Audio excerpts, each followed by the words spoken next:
convincingly. I vaguely remember me winning that episode with a landslide victory. No, it was determined that Jaws is the best shark movie ever made, and Deep Blue Sea comes in at a close second. So yeah, that's Right. where we were with that. I don't as remember most- that verdict. Funny, that's like selective memory. Like it happened, but is that a Mandela effect? Am I remembering it wrong? Did you actually win? I think so. As you all know, me and Mark pick half the movies each for the polls each week that go up on Instagram. And it's kind of become this competition now as to who can get the most wins by the end of the year, who's got the best film picks, who's the best at picking movies.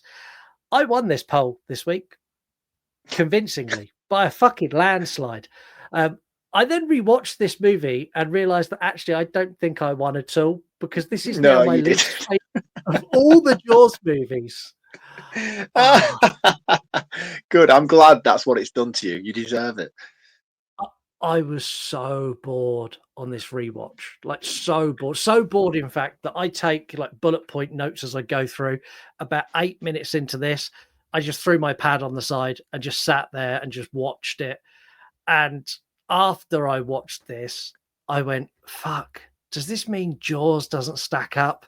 So I watched this, and then I watched the original Jaws back to back to just check that it wasn't fueled by nostalgia. Thankfully, George 1975, still great. Love that film. Yeah. But this is, I don't really understand. I think the thing is for you, you like grew up loving this movie. For me, I don't have that nostalgic connection to it. I quite enjoyed this. I mean, it's not perfect. It's definitely a heavily flawed sequel. But in terms of sequels of horror movies, especially from this era, I don't think it's the worst. I quite liked it. I liked the way that they developed Brody's character and they showed the aftermath of his trauma from the first film. I found it really intriguing. Don't get me wrong, there's a lot of heavy bloat throughout that I could have done without. And the 2-hour runtime could have easily been condensed by at least 30 minutes. But as far as shark romp movies go, I quite liked it. I didn't think it was bad at all. Yeah, I didn't hate it. Like, I didn't hate it, but I went in You just had a pedestal for it. Yeah, like in my head, I was like, I love Jaws 2. Jaws 2, so much fun. It's really cool. This is the one where he saves his kids. So like, Jaws is like so much more vicious than this one. And then I watched it, I was like, yeah, but it is all of those things you've just said. Yeah, but just not done very well. Like, not as well as I remember. No, it's certainly not done very well, but it's there. It is there, the things you enjoyed about it. Yeah, the one thing that I do enjoy of all the Jaws movies throughout the entire franchise is their use of underwater footage, actual footage of wreckage, actual footage of sharks. And they open this perfectly by showing the wreck of the Orca. I love this. That opening's like, yes, it's the wreck of the Orca. I know exactly what I'm getting. I'm getting a shark. And no sooner do you realize that it's the Orca, the shark arrives and eats a scuba diver. But perfect. Perfect opening. And the thing is, for me as well, like, I actually only watched these for the Jaws versus Deep Blue Sea episode we were just talking about. So my first watch of Jaws 2, 3, and The Revenge was, what, a year ago? Was that a year and a half ago now? Maybe two? Was that 2 summers ago? It was 3. Fucking hell, man. Yeah. That was 3 years ago. Jesus Christ. So that's my first watch of anything past Jaws the original. But for me, when I went from watching Jaws 1 straight into Jaws 2, I fucking loved the initial sort of setup. Like, I think one thing that's really important to me with sequels, especially sequels in horror movies, is the return of the core cast. I find it really jarring when a horror movie sequel picks up in the same location but with an entirely different cast of characters that have no interaction with the previous characters and have no knowledge of the previous events of the first movie, whereas this one is the complete opposite of that. It picks up not straight away, obviously time has passed since the last movie, but it shows you where these characters that you're very familiar with are now, what's going on in their life, the trauma that they're dealing with from the events of the first movie, and it rolls with that throughout. So after the events of discovering the Orca at the beginning, we meet Sheriff. What's his name? Brody. Brody. Yeah, sorry, it's Roy Yeah. Schneider. Yes, it's Brody. Yeah. So, yeah, they meet Brody. He's at a ball with his wife, and did he have kids in the first film? Yeah, he did, but they're really young. I do. One thing I loved at this ball in Oh yes, particular I do remember. is they're in the party, and he's like, "Should we go home?" And she's like, "What do you want to go home for?" And he basically goes, "I want to go home and have sex." And his wife's like, "Yeah, cool, let's go do it." Yeah. Like, what a happy marriage! Like, as soon as I saw it, I was like, "That's great," because no man actually really experiences that. Like that's a very rare thing. If you're at a big event like that, like if we were at a big gala that Lisa's involved in the launch of something, and I went, "Should we go home and have sex?" She'd be like, "Absolutely not! I can't leave early. Like everyone's here for me. Of course I can't go." Maybe you're not doing a good enough job, mate. It is the best 18 seconds of her life, at least twice. Right. Yeah, there's maybe a reason why she wants to stay at the party then. One thing I do like about the characters returning, though, is the focus on the mayor as well, especially at the beginning, because I hate the mayor from the first movie. And he's such a dick in that, and he's such a dick in this, and I like that they bring that across. The only thing in terms of reoccurring characters that I really miss is it Hopper or Hooper? Hooper, yeah. Hooper. I'm gutted he's not here for this movie, but it wouldn't make sense either that he just hangs around. But he does literally phone in a performance. Yeah, he does. He rings up. Well, he doesn't. It's not him, is it? It's somebody. He gets a phone call to explain. Oh, yes, just to let you know why I can't be there for the events of the sequel. I'm in the Antarctic Circle. I'm like, all right. It's better than at least you've acknowledged why he's not there. But I mean, in all honesty, it wouldn't make sense for him to be hanging around on Amity Island anyway, waiting for the next big shark attack. So. No. But I would have liked to have seen the events of this unfold, and then they call him back in again for round 2. And I'd like there to have been some sort of tribute to Quint. Like Quint deserved like a statue in the town square, or like even a little plaque on a bench that they showed, because Quint sacrificed himself to keep everyone else alive in Jaws, and he got no recognition in this movie. I'm like, oh man, like Quint is the heart and soul of Jaws for me. Yeah, and to give him zero acknowledgement in the sequel, I was a bit like, you could have done something, like even if it was a picture. I know they spent like 5 minutes focusing on a fucking trophy of Man of the Year to Sheriff Brody. You know what I mean? They could have spent that 5 minutes focusing on that trophy by just casually going past a bench or something on the pier to acknowledge Quinn, who saved and rescued everybody from the shark. Yeah, exactly that. I love the shark attack on the boat, like the boat that gets capsized. The woman who the bloke gets eaten, and the woman fumbling around with the fucking can of gasoline. It's so badly acted. She picks it up, and you know, you see in films where they like douse themselves deliberately in petrol. She does that. Yeah, I didn't know why she did that. That's what I was like. What? Are you that scared that you would rather burn to death? Because she literally does pour it on herself. It's not. I don't even understand in that situation why she's picked that up. No, nor do I. I don't know if it's to throw it at the shark, or maybe she thought, well, if I'm covered in petrol, maybe it won't like the taste of me. But when she done it, I laughed out loud. She literally picks it up and goes, "Oh, I'm going to tip it all over my head," and then, oh no, the boat's on fire. Now I'm on fire. It was funny, but. Girl is on fire. But it was silly. Anything.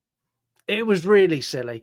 I also don't like the guy who's trying to help develop the town. Like, he's a bigger dick than the mayor.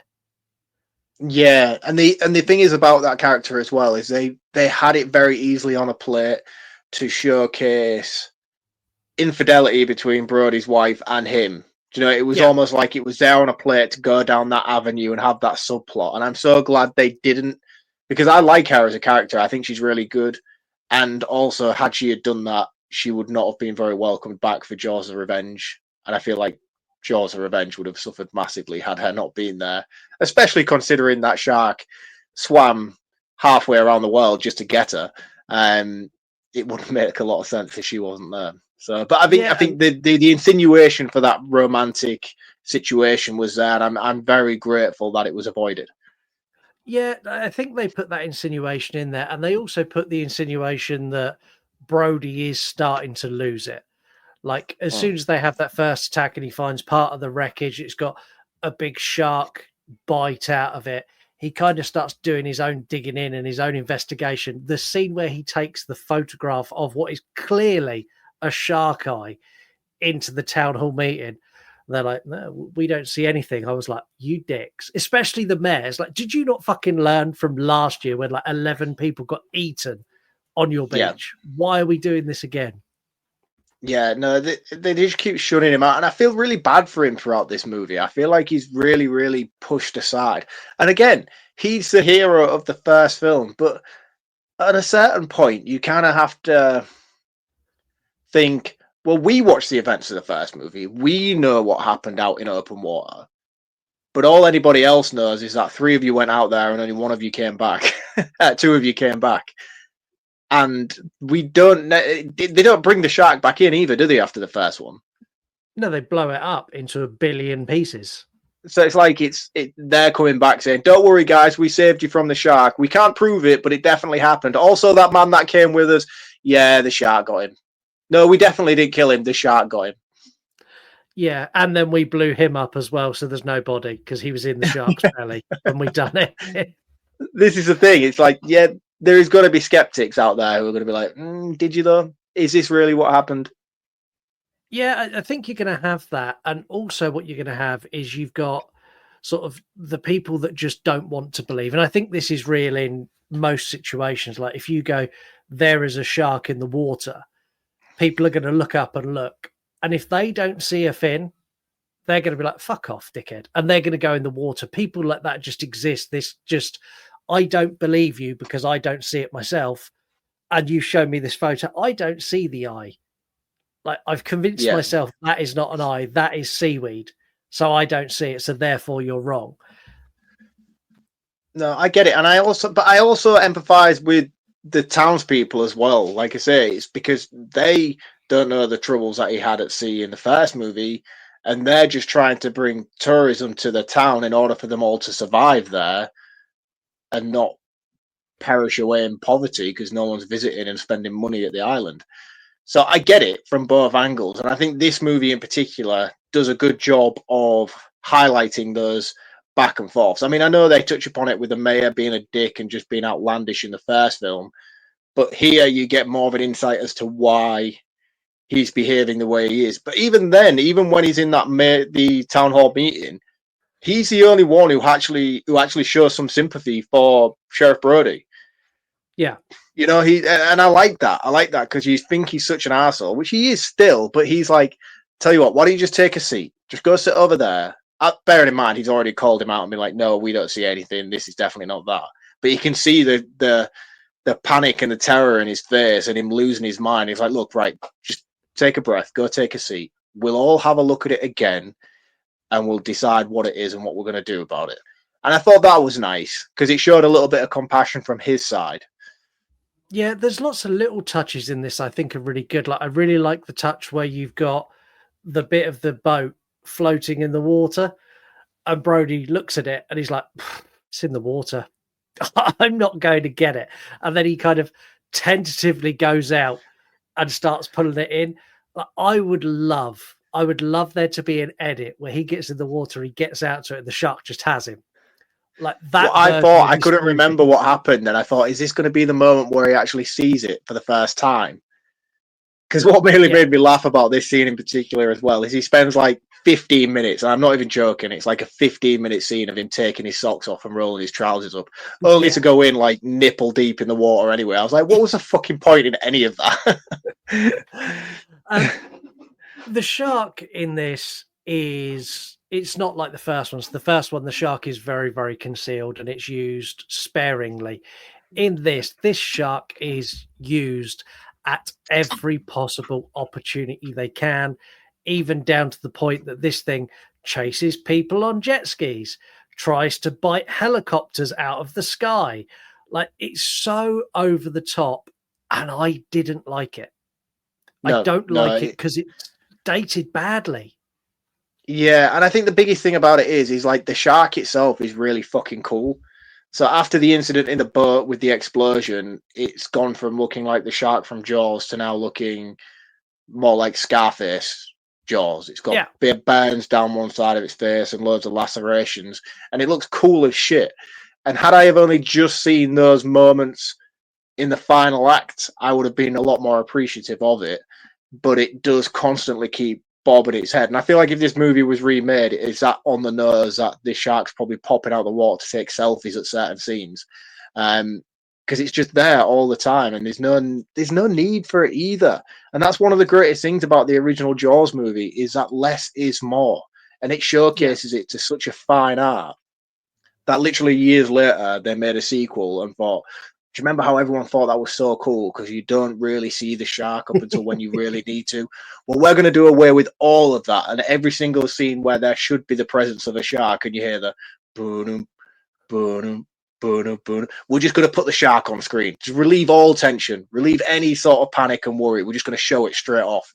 I'm like, why? Why? Surely you know that is the wrong call to make. Because your production values on the actual puppetry itself is a hell of a lot worse than what Steven Spielberg did. And Steven Spielberg even thought his was worth hiding for 90% of the movie. Yeah, and I don't understand the decisions they made on that. And I also don't understand the decision to shift the narrative. So the narrative of the original, we follow the three men. We follow the three people who go out and take the shark. And it's their interactions that you buy into. It's their relationship and the fact it's a tense and heated relationship. And they shift from them over to Brody's son and his little group of teeny friends. And they follow this storyline of there's a girl and they're like all taking the mickey out of her because she's got no boobs. Flat-chested girls are A-okay. Yeah, I didn't like that. That was a bit... It was weird. And like, let's be honest, like all that boy wants to do is just go on a date with that girl and get... Oh, fish fingers! Oh, I should have laughed as much as I did at that. I do apologize. No, you shouldn't. Very juvenile.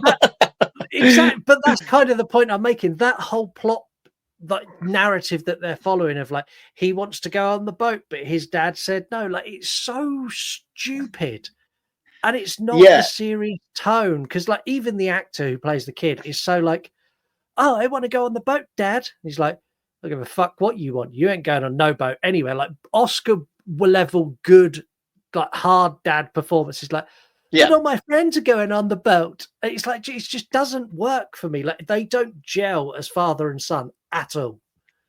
I disagree with that. I did believe into the family dynamic. I thought the relationships between them, and I didn't necessarily think anybody was particularly bad in terms of casting in this movie. I didn't think anybody was phoning it in. I don't think anybody was.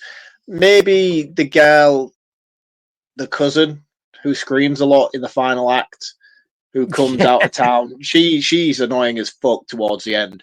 She pissed me off quite a lot, actually. However, I don't think anybody else is particularly that bad. I know what you're saying regarding the 50-50 narrative of this movie. So you get 50% with Brody, which is the intriguing part, especially being a Jaws fan and coming off the back of the original. That's the characters we want to follow. The shoehorning in of the younger adolescent children, I'm in a bit of a love-hate relationship with it because the final act is fantastic, and I feel like some of the build-up in the beginning is necessary to make that final act be more purposeful. I just feel like there should have been a better way of handling it. I don't feel it needed to be as drawn out as it was. I don't think we needed 2 hours worth of movie and 50% of it spent on these children. I feel like we should have had maybe 20% introduction with them and the build-up with them, and then maybe 60% with Brody, and then the final 20% of the movie, the core characters. But it just seems like, for me, it's a 50-50 split, and then we get to the end, and the balance is kind of off. Yeah, I mean, you've only got to look at Jaws and even Jaws 3 and Jaws the Revenge. There are many times where children get eaten by sharks. And to sell that, all you need to do is go do exactly what they've done in Jaws. Where's my kid?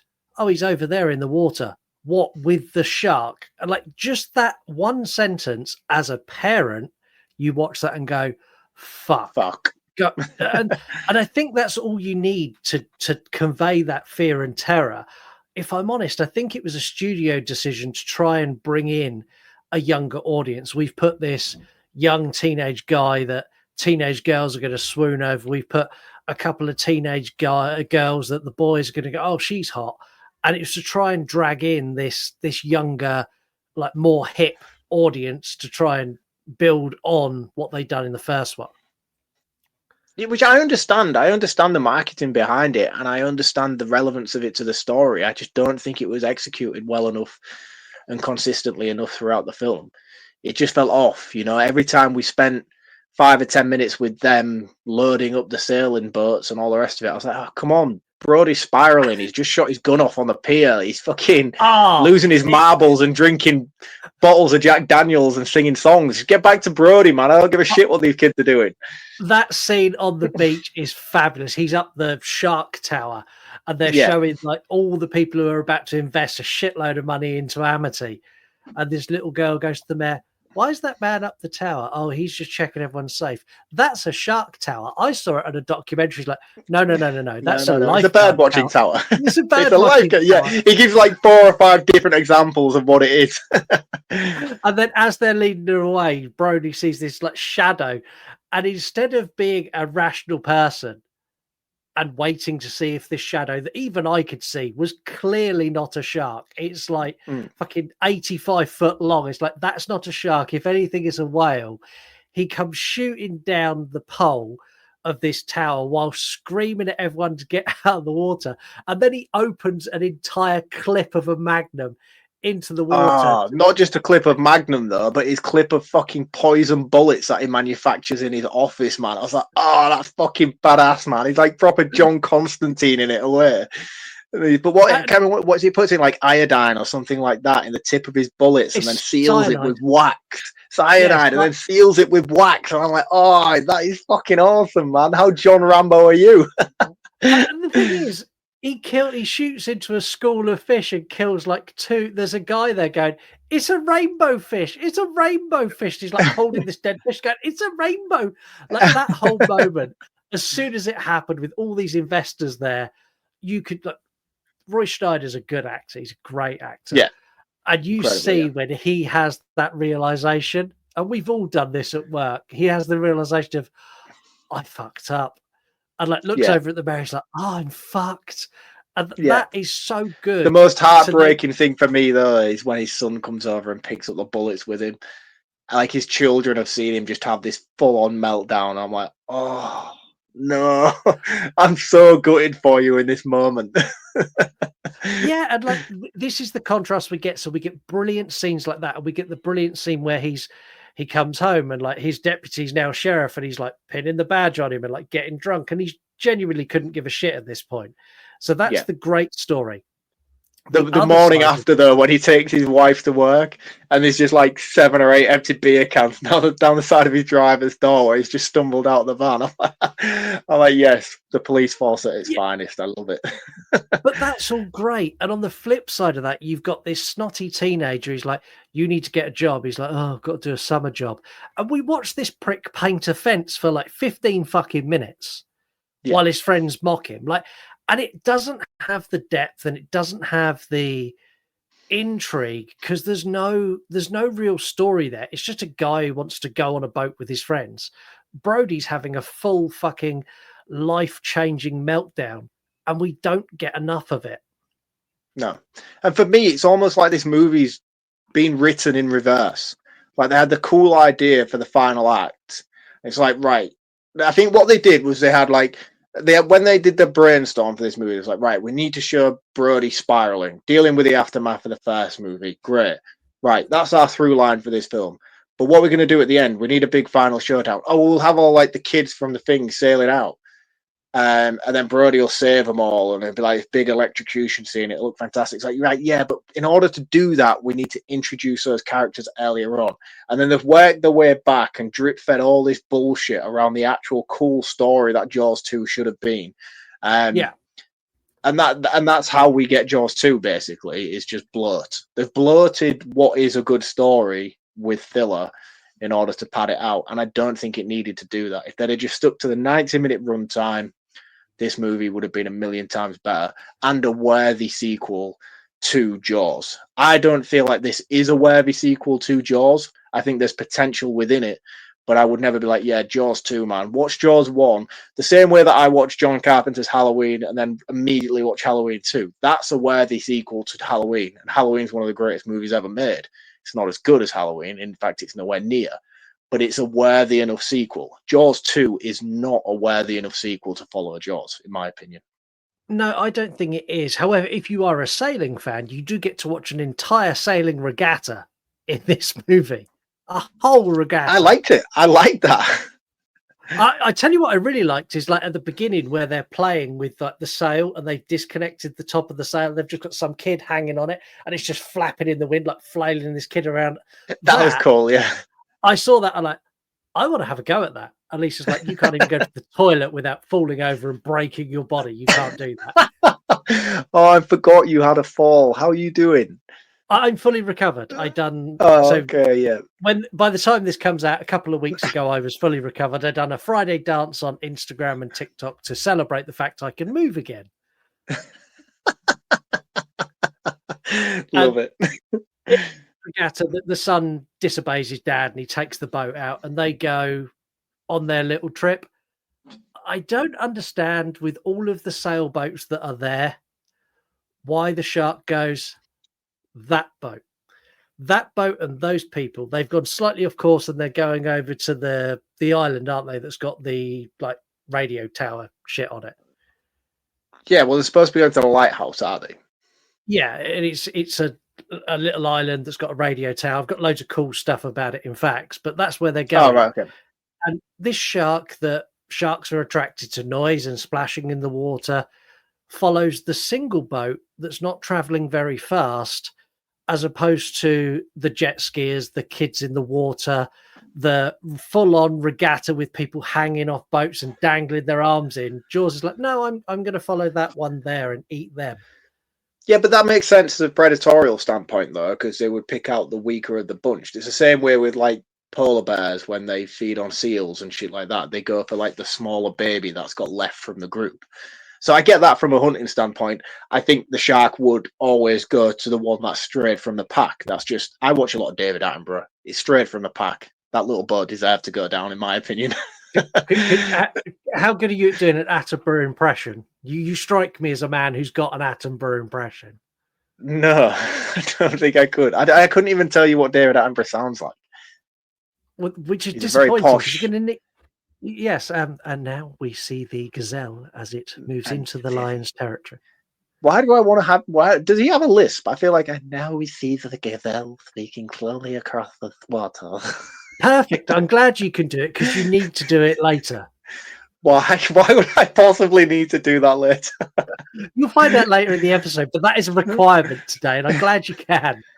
The sheer panic when Brody realizes that his kids have disobeyed him and he now knows there's a big fucking shark. Like his panic and the fact he gets like the deputy's like, quick, help me get this boat. And the deputy's like, you can't take the boat. He's like, my kids are out there. I'm taking the fucking boat, whether you want to or not. And he's like, do you know what? Like, I'm just going to help you untie it. They can sack me too because fuck it. I'm Team Brody. I believe in you because of what happened last year. I'm not going to doubt you this year. And I thought that was a really So does everybody else, though. When he calls in the helicopter later on, they're all like, oh, Brody, is that you? Yeah, sure. What do you need? I'm like, yeah, he's not the sheriff anymore. He's not Chief Brody anymore. But they're all just following his orders. I'm like, yeah, I hope you get your badge back at the end. Yeah, and this last shark attack's really cool. Like, it is really cool.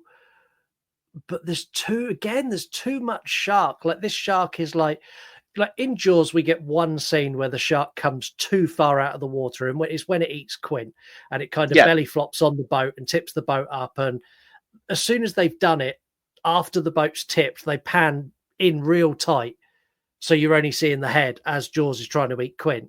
In this, the shark is like almost like doing seal tricks on its back tail, like flapping through the water, and they just keep it in this wide shot, and it just looks bad. It doesn't look like a shark. It looks like a fish on a stick. It's very underwhelming. It's not great at all. But I mean, the thing is though about it is like I really like this final half an hour of this movie. I love the attack on the sailors. I think that's really cool. I like how they all get separated from one another and they're all on different stranded sailboats, and then they all pull them together to create this big water world raft between them.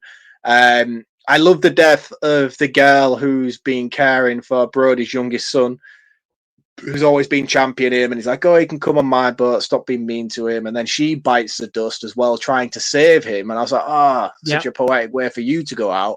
I love how Brody's youngest son is then like trapped on this boat on his own, and he's just frozen still, solid. And everyone's like, just take the rope, take the line, we'll pull you in. Up until the guy from Superbad's like, listen, dude, I'm going to beat the shit out of you if you did not grab this rope. And he finally snaps out of it. He's a cool character, actually. He might be my favorite in this movie. He plays a dick, but he plays a dick that actually cares, which works for me. Yeah, I really liked him a lot in this film. So this whole thing is really cool. And then eventually they drift to like the waste island, the power island, where all the power lines go to. Yeah. That's really, really cool. And that's when Brody turns up and he's like the savior. And this is fucking epic, man. Brody's just been a full-on champion of champions here and saves all the kids and takes on this shark. And he's like batting the electric line to make it come to him.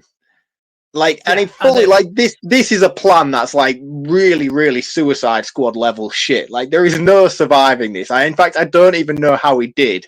And he just holds up the power line for the shark to bite and manages to, I don't know, like it's like if you held up like a bell bar, like, or like, what do you? I don't go to the gym. What's a bar which has got weight? Something like a chest press bar. He just holds that up until the shark bites it, but still manages to hold the sheer 10-ton shark at bay while he bites and burns to death before stumbling backwards into his boat. The thing is, that tracks, though, in moments of terror. You hear of parents having super abilities. Like, his super abilities in this moment is he can withstand 10,000 volts of electricity, maybe more. Plus, he can hold back a shark that's traveling at pace that's allegedly in this movie 30 feet long. And he can hold that back with two hands. The science doesn't even add up. He's floating on water in a rubber dinghy, yet he stands his ground like he stood on concrete pushing this shark back. Like, it's like, no, the boat would just float across the top of the water, but he doesn't. He just digs his heels in the waves, apparently, on his little rubber dinghy and holds the shark at bay as it, which is cool. It looks fucking good. And that's one thing I will say. The shark itself looks shit. But the practical effects on the scars and the burns look great. I even like the practical effects on the orca that washes up on the beach early on in the movie. The burn victim that Brody finds on the beach, the body that he finds as he goes in to discover the wreckage when he takes his socks off, that looks really, really cool. I don't necessarily have any issues in terms of effects-wise in this movie because they're not that bad. It's just the shark itself is mediocre. Even the shark, though, the shark's not bad if they show us bits of the shark. Like if they show us the head or they show us the tail or they show us the fin. The only time the shark looks bad is when they go, here is the entirety of the shark and all we've done is just lifted it out of the water. If you pay real close attention to the bottom, you can see the mechanics that are holding it there. That's when it looks bad. When it's like shooting across the water. And I love the ripple effect as they drag something heavy through the water to give you the impression there's a shark under it. That looks great. When you see the fin, great. When you see the head, like this scene when it's coming out and Brody's holding it back, that side shot of the shark with him with his hands pushing it back, that looks fabulous. It's just when they go, here's the shark we built, look. And they hold it on the screen for like 3 minutes. I'm like, just put it back in the water. Just show me the fin again. Yeah. And the thing is, like the fin itself, like when that's tracking through the water, especially on those scenes where they're all like stranded on their makeshift Waterworld island, that looks cool as shit as it's coming through the water to get them. Again, but that's the key point of the whole conversation, isn't it? Like less is more. Like that stuff looks really cool. And again, they're like the I think the most annoying thing about it in particular is they show the shark so much, but then they don't show scenes that are vital. Like the kill scenes are all cutaway kill scenes. And this is a lot more graphic than the original Jaws movie. I don't know what the age rating on this is in comparison to the first one, but this feels a lot more violent, a lot more graphic. But everything's cut away in terms of the kills and the deaths and stuff like that. But then they showcase the shark just unnaturally traveling in certain scenes. And I think that's it. It's not, I would digest a poorly puppeted shark killing a character of the movie, and you would just put that down to dated times and all the rest of it. But there's just so many scenes of it just floating down the sea on top of the water when it didn't need to be, and it could have just been done with a singular fin floating across the water. And it's like that's what gets my back up more than anything about this film, I think. There's one shot in particular where it's coming after the jet skis, and it's where you see the fin, and the fin looks great, and then as it gets to the jet ski, the whole body like lifts out of the water, and it's like a submarine. It's like when you skim a stone, it's got that. Yeah. Like it's been dragged on a rope, which is exactly what it is. Exactly that. I like the fact that the Coast Guard get in, like the shark's dead, the Coast Guards get in, they rescue the kids, they rescue Brody. And I really love the closing shots of this movie when Brody goes, like, he's got his family and his kids. Like, he is fucking broken. He was broken at the start of the movie to the point that he's like, I don't want to wade into that water. And at the end of this movie, he's like, I have killed 2 30-foot great whites in a 3-year period that seem to be deliberately trying to eat me and my kids. And you could just see, like, he's so drained. He's like, I'm just done. Like, I'm going to move off the island. I'm going to move as far inland as I can. And that's the end of this movie. One of the greatest lines in this movie is when Brody asks when the orca washes up on the beach, and I don't know what the scientific name or professional name for this person is who comes, basically the expert in washed up dead animals. Yeah. He asks her if sharks have vendettas. And it's like, because we killed that other one, do you think this was like its brother or some shit, and it's basically coming back to take its place? And I thought, when I watched this the first time round, I hadn't seen Jaws the Revenge. So, like, when I heard that line now, in hindsight, after seeing Jaws the Revenge, I fucking belly laughed my ass off, mate. I was like, right, whoever made Jaws the Revenge has basically just taken this line and rolled with it. Yeah, that's because Jaws the Revenge, it's the same shark that they actually blew up in the original Jaws. It's that shark. The one that is it actually? Allegedly, it's the one they blew into. No, it can't be. It can't be. No, no, I would buy it if it was like it's his son or his fucking great uncle shark or something, but it's not the same one. I can't remember the specifics of it, but we've covered Jaws the Revenge. So if you go back to our back catalogue, you'll find it. And in the facts on that, I think I covered the origins of the reanimated shark. That roars like a lion. It does. Oh man, I love Jaws the Revenge. Yeah, I do as well. Is there anything else you want to touch on before you do your recommended account of the week? Yes, there is one more thing that I wanted to touch upon really, really briefly. Let me just think what that was while I stall a little bit longer. It's gone now, mate. I can't remember. You'll have to just move on. You've got sound bites. You could just have a sound bite to buy you time. So here's your sound bite anyway. Nice. There you go. That would be great, but now I've just lost the thing. But I stalled for. I'm on my way. I'm on my way. I'm on my way to eat your skin. This week's recommended account is Ceramic Violations. This is on Instagram. I'm going to stop you before you get any further. Ceramic Violations. I have got an image in my head of what this account does, but I'm pretty sure I'm wrong.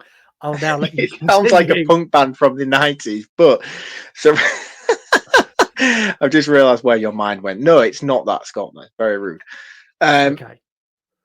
Ceramic Violations is a small ceramic studio creating horror-themed handmade ceramic creations. And yeah, that's it basically. They make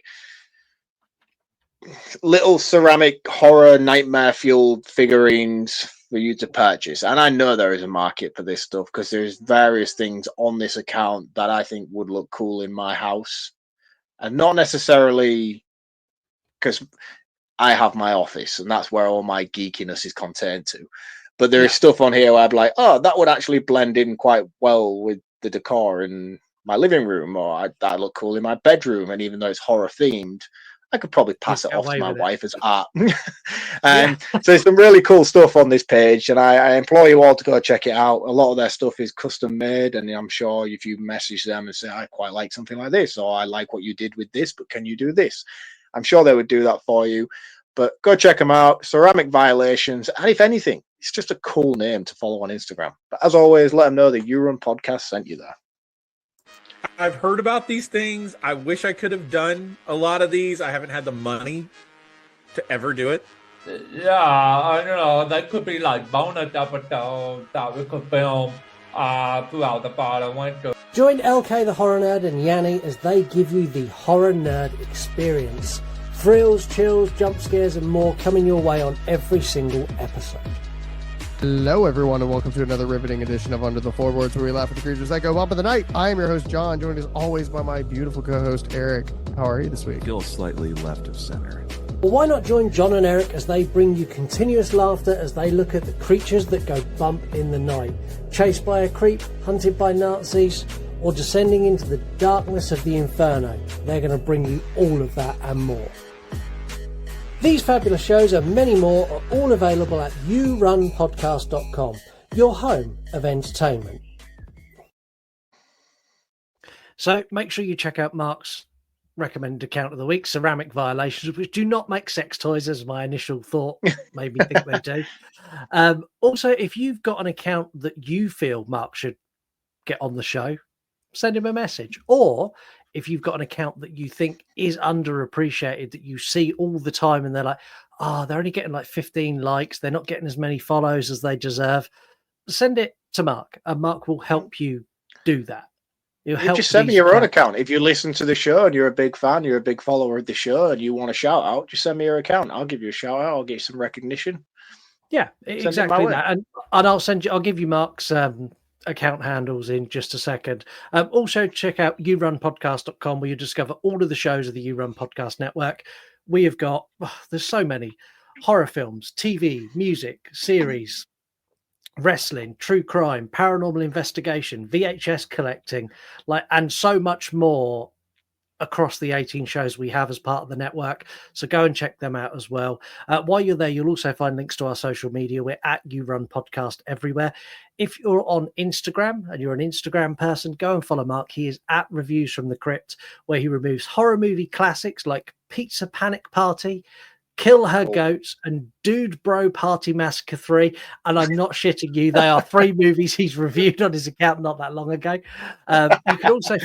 You can also Pizza Party Panic is actually a really, really cool short, and I implore you all to go and watch that. You can also follow him at VHS from the Crypt, where he stacks up VHS tapes with cool backgrounds so fossils like me can get nostalgic of times when Blockbuster Video existed and beers were £1. It's a nostalgic and also depressing account to follow, because I look at something and go, oh, I really want to own that. I remember when I watched that, I'd just been out for beers and then I'd gone to the cinema and I spent £10 for the whole night and still got a taxi home. Well, I have a bit of an update actually. For the last time we spoke about my cat, we're going to do the first ever You Run podcast unboxing. Okay. So was it the last episode we spoke about the Power Rangers? It was maybe. It was. And we spoke. I said, watch this space. I might buy. It turns out.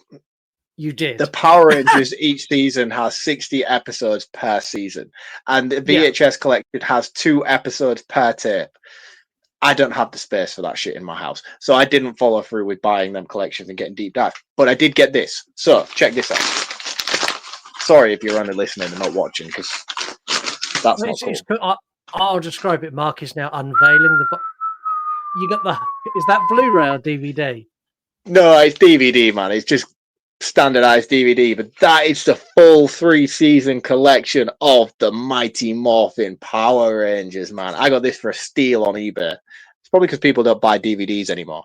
But yeah, I've made the decision now that I'm going to strictly keep my VHS collection to movies because I don't have the space for TV series.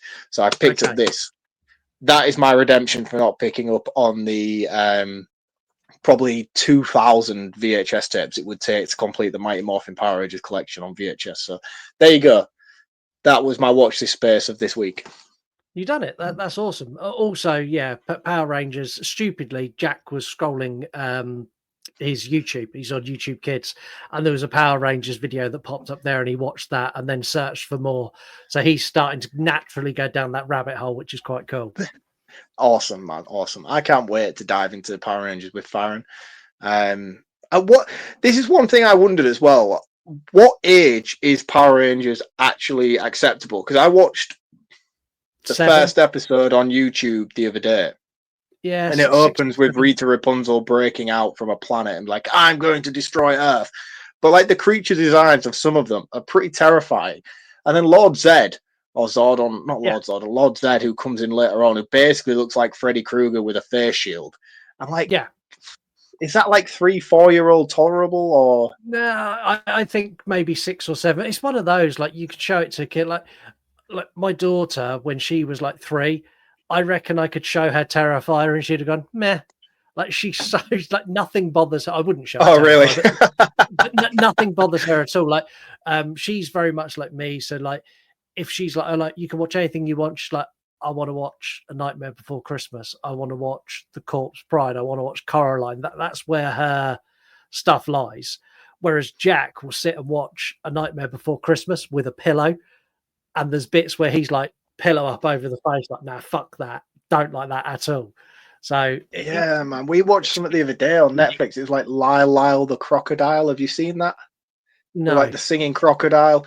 Really cool film. It's voiced by, what was that dude who was going out with Camila Cabello? I don't know. No idea. I'm too old to understand pop star shit. Anyway, he's in it and he sings as like a dancing crocodile, and it's fucking awesome. I was having like the best time of my life watching it, but all of a sudden my daughter was just like, "Oh, Daddy, turn it off." I'm like, "Oh, I'm gonna have to watch this later on my own now." If you want to get involved in the show, you can send us an email, yourunpodcast@gmail.com, or leave us a voicemail on Instagram or X by simply holding down the DM button. You can also send us or tag us in a TikTok, and we'll share that on the episode as well. If you want to support the show, it's really easy. Leave us a 5-star review on Apple or Spotify, comment on an episode on YouTube or Spotify, and share us around like a prison bitch to your friends and family.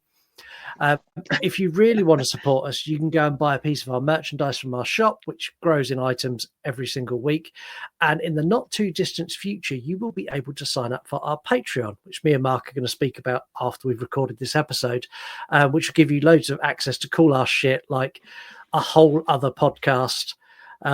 There's loads of stuff going on. We haven't worked out exactly how we're doing it, but it is coming very soon, and we'd love you to join that.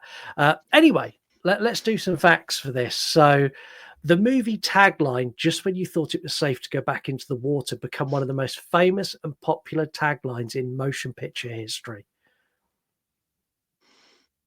Yeah, it's instantly associated with Jaws. I'm trying to think if there's anything that's even more. I can't even think of definitely not. No.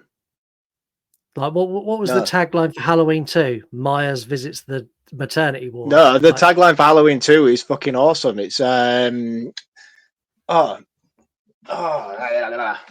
grab it. No, that one's shit. That says a nightmare isn't over. That's not that's not the right one. Where's my book? I've got like various. Oh, that's fabulous. It's great. Oh no, that's shit. The Night of Terrifying Butchery, that's shit as well. There is a better one of Halloween 2. Because the first one's the night he came home, and then the second one is the night he came home again. No, he didn't come home again because it's the same night. It's something cool, and I can't fucking Yeah. find a single copy of. I've got like 3 different taglines on the tapes I've pulled out, and all of them are bullshit. So we'll move on swiftly. The name of the small rocky island where they end up at the end was Cable Junction Island. It's actually a set, and it caused loads of problems during filming. So it was made of plastic and fiberglass, which made It looks like it. incredibly slippery when wet, which caused actors to fall off it continuously and loads of reshoots. But one thing that it done is during production, it floated away because it didn't anchor down properly, and they actually had to go with a boat out to sea and tug the island back to its location to continue filming. They took a break from filming, went and got some food, come back and went, where the fuck's the island gone? And they had to go and find it and bring it back, which I thought was great. Yeah, that's cool. So Roy Schneider did not want to be in this movie. Flat out said, I am not doing it. But he'd recently done the same with The Deer Hunter. And basically Universal Pictures went, look, you have a contract with us for multi-films. You've got 2 films left. I tell you what, if you do Jaws 2, we will let you out of the rest of your contract, and that can be you done. So Roy Schneider agreed, then proceeded to spend the next 3 months while filming with this, literally full on shouting, almost fist cuff fighting with the director as they clashed on every single decision the director made. Roy Schneider went, you're an idiot. And I imagine, like, after working with Spielberg, going into working with another director, he must be like, what are you doing? Like, no, Spielberg done it this way. This worked. And he's going, no, I want the whole shark to jump out and try and eat you. I imagine it was rough. See, the thing is, as well, when you look at the contrasting appearance of Roy Schneider from the first movie to the second movie, I thought he was maybe going through some sort of troubles during this film, especially. Like, he looks like an alcoholic. He's so thin. And he looks ill. I was like, fucking hell, man. Like, is he all right? You know, like, especially when you watch him back to back as well, and you watch the first one and then jump into this, he looks like an alcoholic in terms of his drawn, skinny appearance. So I didn't know if he was like going through some shit, but yeah, maybe it's just the fact that he didn't want to be there. But no, I don't. He really didn't. No, but yeah, it was rough. Now, the first Jaws movie, as we said earlier, was commended for leaving the shark to the imagination, not showing a lot of it. So the director of this, who is Ginot Schwartz, felt that with this movie, because that movie done that, he needed to be different. He needed to stand out from the crowd. So his remit was to show as much of the shark as possible, as often as he could, because he said you could never repeat that first shock of seeing the shark. And I think he was completely wrong. I get where he's coming from, but like, no, that doesn't exactly work. That. Jaws 2 was the highest grossing movie of all time until it was surpassed by Star Wars Episode 5, The Empire Strikes Back in 1980. Last one, they built 2 mechanical sharks for this. So they were fully mechanical, and it was referred to as Bruce 2 and Bruce 3, or otherwise known as Harold and Friedel. So after the film had been done, the fans decided they were going to rename it, and they renamed the shark Brucette as the female version of Jaws, or Bruce from the first one. And these things were massive. This thing was like 27 foot long and weighed like fucking almost 2,000 pounds. It was a monster machine. Also, like the first one, didn't fucking work. We have some voicemails. We have a couple. We're going to dive straight into them because if not, this episode's running long. Have we gone on lots of tangents this week? No, Jaws 2 just has a lot to dissect, I think. It's because it's 30 minutes too long, which is what this episode's going to be. Right, yeah. Right, here we go. Mark, challenge accepted. Anytime, any quiz. See, if I get them wrong, I won't cry about them like the little bitch. See? But maybe I'm more of a man than you are. Laters. Oh, that's fighting talk if ever I've heard it, Dave. Dave come back with fire. You tore into him, and Dave's like, yeah, but I just went win a bitch because I'm more of a man than you are. I don't whinge, I don't moan. I'm a quiz champion, and I hold that badge of honor very well. So he's accepted the challenge. Let's sort out a time and a place, Dave. We're going Let's to fucking do it. We're going to talk about Patreon episode where we just do a full ass quiz show and just bring on all the people who claim they can do the quiz. We give them all a crack at it, and then we watch them all fail, and the quiz remains unbeaten. That's the plan. Oh, I'm gonna fucking punish him so hard. I swear to God, I'd give you hard questions in the past, but I'm gonna fuck you, Dave. In 1 hour and 19 seconds of Jaws 2, how long do you see the shark's right tooth? Like, that's how it's going to be. Right, we've got more messages. We've got this one. Okay, so I know it's super late for you guys. Like, it's probably, almost 10 o'clock there at night. But, Scott, thank you so much for loving my kind message. And Mark, thank you. I am nice. Actually, a lot of the times, it's just that y'all drive me insane sometimes. Anyways, so I did Google what Blippi did before Blippi became Blippi. But this is the thing. There are 2 Blippies. There's Stephen John. That's like the original guy. He's kind of like cute. He can get it a little bit, but he's annoying.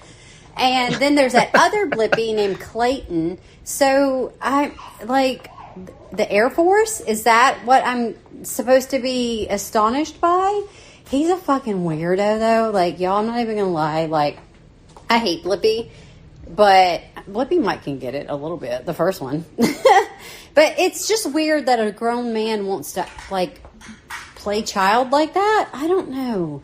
It's little strange. It's not like Miss Rachel. Like, Miss Rachel gives me all the vibes, and I'm good for it. I'm like, Miss Rachel, you get it. And she's like a mom and stuff. And Blippi, the original Blippi, is now a dad. Or has been a dad for a few years. But I don't know what is it. You're making it sound so suspenseful. And I'm not finished with the episode, but still, tell me everything. Right. So this went off in the group chat. Yeah. So after we got this message, I then explained to Heather what Blippi done, and I'll share it with you all now. I didn't want to share it before because I wanted someone to call in. So Blippi, before he was Blippi, was a YouTuber. And as a YouTuber, he was on Vine, which was a little bit less restricted than YouTube. And he was going down this jackass route of doing disgusting shit to try and get noticed and get notoriety. One of the things he'd done, there was a trend where everyone done the Harlem Shake and they shook their ass. He'd done that with a bare ass and ended that video by pooing on one of his friends. So why? So I told Heather this in the group chat, and then Heather left us another message. Scott, are you fucking kidding me?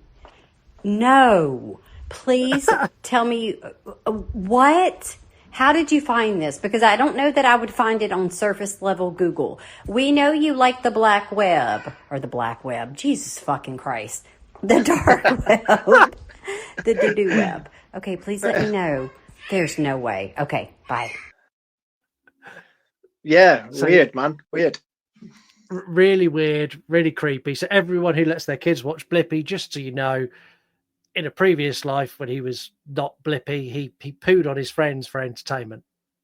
They're all bad, man. They're all bad. I know you're championing Miss Rachel, but she'll come out as being somewhat weird as well. We have Mr. Tumble here in the UK, and Mr. He's also Tumble. Weird. He's a sinister man. I can't stand him. Is it Justin's house where he plays like multiple characters and like it's like the fun house?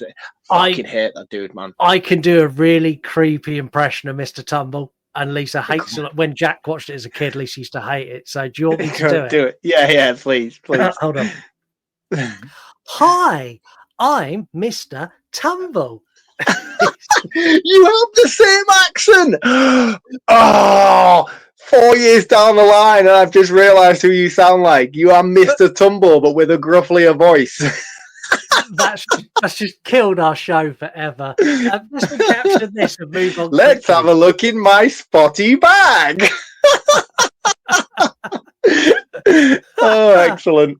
Ah, why don't you fuck off? So we put this out this week. Oh, that's This excellent. was the image we put out. Caption this image. Best ones featured on the upcoming episode. It's Jaws trying to eat the teen off of the broken boat. This girl loves horror. What a wonderfully placed phallic-looking design on a surfboard, and now she can't unsee it because they look like penises. Dissect that film pod. I'd like to talk to you about your car's extended warranty.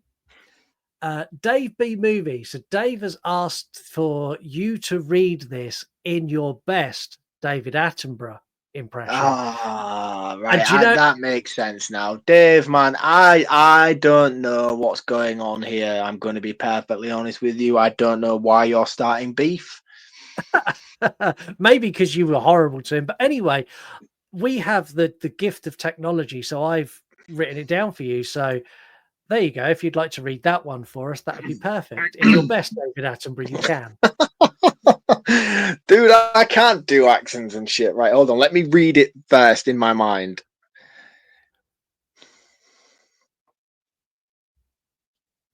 Right, I can't because I'm just going to laugh. Right, hold on. Let me try. I'll see if I can do the lisp thing that I had earlier because that seemed to work a little. I don't even think he has a lisp now. And I'm thinking about it. And here we have a surfboard in its natural environment trying to feed its adopted humans and adopted plastic sharks.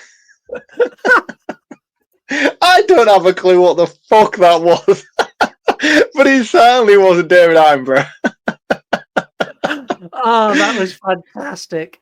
Okay, what else have we got? Randomly, Eric went with Daddy Shark, do Daddy Shark. Oh, dude, what did I watch? You're talking about tangents this week. We keep doing them. There was a thing like where YouTube's turned. What's YouTube turned recently? Like 25 or 30 25, or something like that. Yeah, something like that. The most streamed thing in YouTube's 25, 30-year existence is Baby Shark. Beating out Justin Bieber's Despacito and all the rest of it. That is the most watched video in YouTube's entire existence, and it blew my mind. That's crazy. Think how much money they've made off that one video. Just a stupid. I've done better chants coming out of a pub at 4 o'clock in the morning than Baby Shark. Maybe we need to. Well, I'm coming up to see you soon at the end of this month, you so are. maybe. Yes. Yeah, so maybe we need to do some chants. We'll record them and see if they go viral. Dewey Pod Monster. The shark thought this was the kid that directed In a Violent Nature. It was an honest mistake. And finally, Mike the Movie Misfit. Find someone who looks at you the way this shark looks at him. It's Nice. advice we all need. I said earlier I made a faux pas, should we call it? I made a fuck up on social media this week. Nice job, dumbass! This part I'm excited for. I released a video talking all about Predator Badlands and the adolescent predator. That it's a younger predator, which is why it looks different. However, I saw that post actually. In my video, I referred to him as a child predator. You must understand how that sounds. Yes, and social media understood how that sounded. And I didn't get after I posted the video, I posted it, it was up, it was getting views. I watched it back. I hope no one notices that because I spotted it afterwards. YouTube, I get very few comments on YouTube. YouTube waded in. Sharkish PF. No, that's a child predator. Loads of laughy emojis. Emily Carter on YouTube. Maybe just as a suggestion, rephrase it to young predator. It still sounds a bit off, but not as bad. Brandon Crompton on YouTube went with ha ha ha ha ha ha ha ha ha. Please watch what you say. Laugh my ass off. And on TikTok, because it went on all platforms as well. On TikTok, we got funny cat vids haunt me. It's a what? Question mark. Zombie boy. Just a suggestion. Maybe don't use the words child predator in exclamation marks. And then to make this whole scenario that was going bad quickly even worse, our good friend on TikTok, Chunky Larry, found my video. Yes, the savior we all need. Would you like Please to tell see- me he demolished you on this. Yeah, kinda. Let's play it, and everyone can have a good laugh because even I laughed. And you also get the clip of me saying it's a child predator. So yeah, you get the Here whole we go. thing. Let me get comfortable. It is a child predator. I'm sorry, I beg your pardon. Oh my god, the emphasis on your voice. That heard you say, it is a child predator. I went, what? This franchise has changed. So our mutual friend, gosh damn it, Jay, was telling me yesterday, I think it was yesterday, that people are mad that the Predator looks blacker than he did before, and that's why they're calling it woke. You mean the made-up alien with the dreadlocks looks too black now? Got it. That being said, words are important, Scott. Have a good morning. Coffee. Oh, that is my favorite video ever. In fact, can you just play that beginning bit again? Because when you explained it at the start of this segment, you did not express how enthusiastically you said child predator. Please, can you just play that again? I will. Okay, here we go. Because it's a child. It is a child predator. I'm sorry. Dude, I can get you off with a pass if it was just like, oh yeah, so they've made it more like a child predator. But you deserve everything you get. Yeah, honestly, as soon as I saw, like, it was about 3 hours later, and it's like, Creature Pod has tagged you in a post. I was like, oh fuck. Like, I knew before I opened it, I knew what was about to come, and then it was me going, "It's a child predator." I was like, "I'm fucked. I'm absolutely cooked." So, thank you, Larry, and thank you everyone else who roasted the shit out of me online. I deserved it. On the predator, though, it is a younger predator, which is why it looks different. So stop saying it's woke, because it's not. Yeah, but where's your knowledge of that coming from? Straight from the fucking production, straight from the details of the movie. It's an adolescent predator on a new world that's being hunted. Like, that is the fucking description of the movie. It's a younger predator. Whoa. You've already put your foot in it, man. You don't need to fucking get all hasty with me. I'm just asking the questions, dude. Just asking. I don't know the facts. That's why I'm asking. Just relax. I'm not coming at you. It's a child predator. And I think it looks cool as shit. I think it looks cool. The trailer's fantastic. It's one of the most up there movies for me. It is this year, isn't it? It's later on this year. Yeah. But dude, the trailer for Alien Earth came out today as we're recording this episode as well, and that looks fucking shit hot, man. So excited for that. Yeah, Alien and Predator franchises seem to be on a roll at the moment, and I'm fully in for that because they're both. And they're on a cross trajectory. At some point, they're going to collide. Even the trailer for Alien Earth was talking how they picked up 5 vicious species. So obviously, one of them's a xenomorph.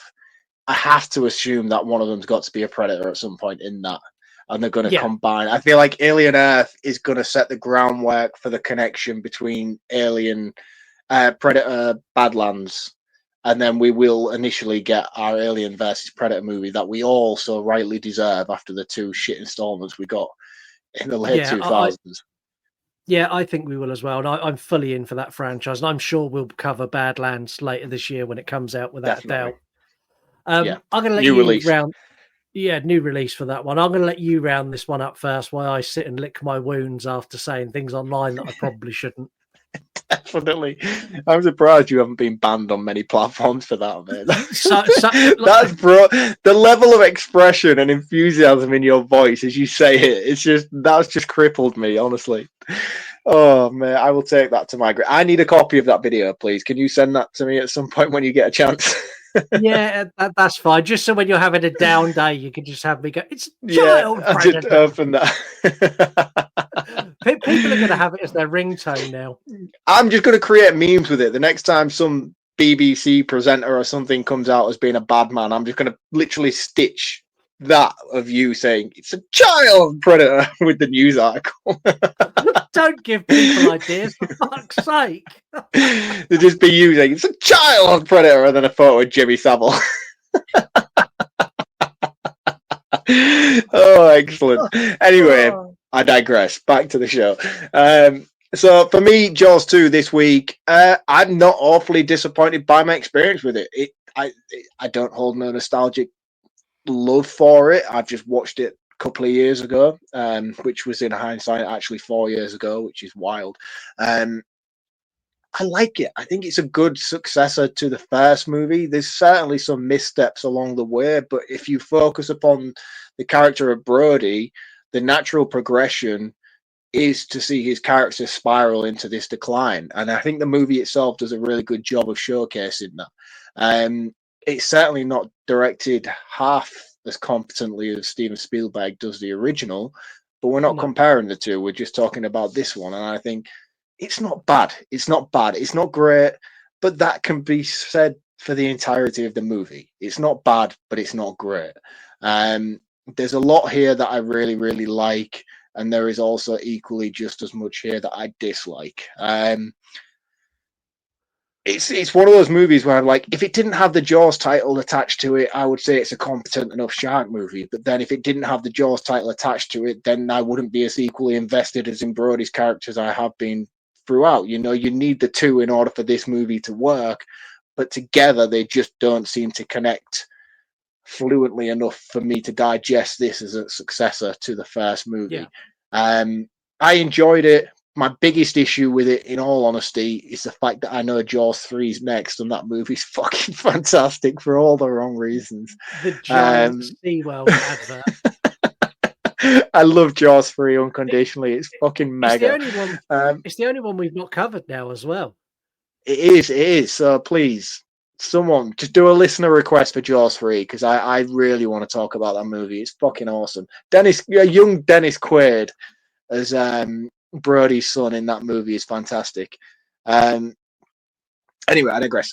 Talking about Jaws 3 now. I don't hate it. I don't love it. I think it's a very middle of the road shark movie with some attachment to the greatness that comes from the first. I'm just going to middle road it. I'm just going to say a 2.5 out of 5. I don't hate it. I don't love it. It's just in existence. And if it was on late night on telly at 10, 11 o'clock at night, just before I was about to snooze, and I tuned in halfway through, I'd probably see it through to the end. Yeah. I think that's fair. I mean, it's a good movie. It's not a bad movie, but on this rewatch, I was so disinterested. Like, I can feel the tension in Roy Schneider. And like, until I went into facts, I couldn't work out what was wrong with him. Like you, like I thought I could tell there's something up. And then when I read the facts of, like you said, a real rough run, like I could then, looking back retrospectively, I can understand why he was how he was. My biggest issue for this is Jaws was built on the character development of three characters and how they interacted together. And then like that is your core, and everything else around it is just kind of irrelevant. Like it all ties into it, but it's those three core characters. And in this, it's missing that because you've got Roy Schneider, who's on his own journey that's really interesting. Then you've got a subplot with the kids, and you've got a subplot with the mum, and you've got a subplot with the mayor, but none of it really hits right, and they don't interact properly. The shark, when it's out of the water, looks bad, like really bad. In the water looks great, but I don't understand their insistence on making it be like fucking Flipper and jump out of the water every given opportunity. Like, there's a helicopter, I'm going to try and eat it. There's a water skier, I'm going to try and eat her. There's a jet ski. I'm No, going to eat that too. wait till it swims backwards in Jaws 3, mate. We'll get there. Don't worry. The ending I like, but again, it doesn't have the ending of the original. The tension in that scene is like, smile, you son of a bitch. Like that is like, fuck. And it's believable because he's hanging off a boat. In this, where he does his like fucking Aquaman, I'm going to stand on water and push back this massive shark while being electrocuted. And then afterwards, I'm going to dust my hands off and go, done a good job. A little bit upset, but I've saved everyone again. Let's have a cuddle, family. Like, it just doesn't hit the same. No. I would rather watch the SeaWorld advert that is Jaws 3 or the romantic comedy that is Jaws the Revenge over this. And I never thought I'd say that. Like, I really didn't have fun with this. I'm going to give it a 2.5 out of 5, same as you. I'm super sorry if you're a huge Jaws 2 fan and it's all based on nostalgia like mine was. I implore you to do not rewatch this movie because I don't want you to have the same experience that I did. I think the thing is with our scores, 2.5 is, in terms of horror movies as well, 2.5 is a solid score. Yeah. I know the thing is for us as well, recently we've been on a bit of a tangent. We've had some fucking fantastic movies this year. A majority of them have scored at least within the top 70%, which is a very unusual scorecard for the Euron podcast, I'll be honest with you. But middle of the road is actually really good, especially in terms of horror movies. Yeah, and this will sit somewhere halfway up our leaderboard, and by the time this comes out, we'll have published the leaderboard again. So yeah, it's not a bad movie. It just didn't do a lot for me. We're going to be back next week talking about a fully developed Predator as we tackle Predator 2, which is our first wild card win of the year. We're also going to be joined by returning guest and awesome guy, Alex from AMP FX Studios. Awesome makeup effects artist who's going to join us, and there's going to be a lot of laughter on that episode and a lot of fun, and I'm sure we will talk about a child predator again on that episode. So this gag, I'm sure, will keep giving for many weeks. Definitely. What did we do with Alex last time? Because we had him in as we did. I know what he did last summer because he was on Benchmark. Yeah. Let's hope he's not on the fence this week. I'd like him to be really passionate about it. I don't think you can not be passionate about Predator 2. Like, fun fact, man, I haven't seen Predator 2 since I was probably 8-9 years old. I remember it featuring Danny Glover from Lethal Weapon, and I know it takes place on a UK, not UK, like an earthbound city. Sort of concrete jungle environment. That's pretty much all my knowledge is with Predator 2. I don't know anything about the plot. I remember the alien xenomorph on the wall in the big spaceship at the end, and that's about it, man. That's about it. I'm excited for it because I literally can't remember anything about that movie, but I know people love it. I do. You're going to have such a cool rewatch. Make sure if you're listening that you go and watch that ready for next week. But that's it until then. So it's 100% maybe safe to go back in the water and get eaten by a shark. Maybe not. Anyway, don't really know what else. I'm just rambling now. Child That's Predator. The lamest roundup ever. It was awful. Bye. You want to die tonight?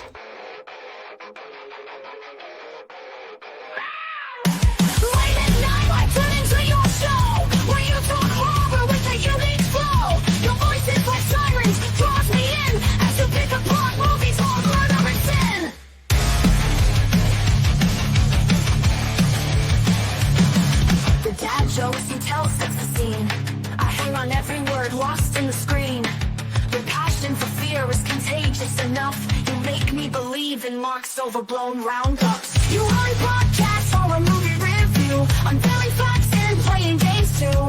Your words paint pictures of darkness and dread, leaving me grinning long after I fled.